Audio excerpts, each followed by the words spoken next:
as regards to matters business, and the Cooperative Bank of Kenya has reported a net profit of 10.8 billion shillings.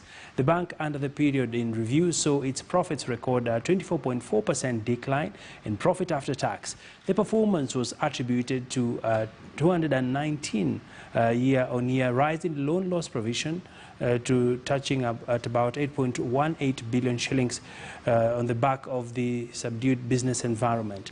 Well, we have the numbers here. The total assets did grow from 457 billion shillings to 536 billion shillings, whereas the customer deposits also recorded a significant surge from 332 billion shillings in 2019 to 378 billion shillings, which translates to about 40 billion shillings, an indication of how the deposit market performed during the coronavirus pandemic.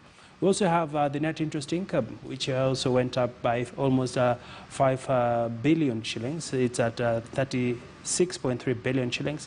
Non-interest income also did mark a small rise from 17.15 billion shillings to 17.48 billion shillings.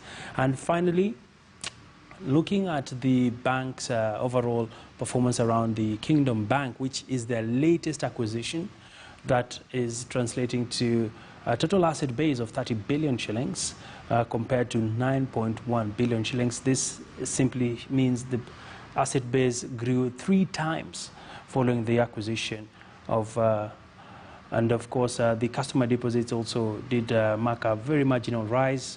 And finally, non-interest income did experience a significant drop from 129 million shillings to 86.4 million shillings. Well, lastly, the non-performing loans for the bank, they actually rose significantly from 26.5 billion shillings to 51.8 billion shillings. This is a clear indication of how the economic contraction affected payment of loans, and the bank had to make provisions to ensure that consumers are not exposed. Well, that's a quick look at the numbers.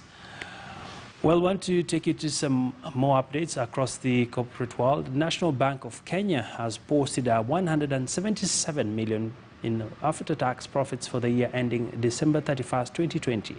This represents a 167% growth from the previous year, driven by an increase in loan volumes and lower operating costs, even as the bank battled the impact of the COVID-19 pandemic. The bank's corporate and retail franchises remained resilient in the subdued economy, with reduced activity across sectors during the period. NBK rolled out a raft of interventions to cushion customers from the effects of the pandemic for continuity of their businesses and a reprieve from the financial strain.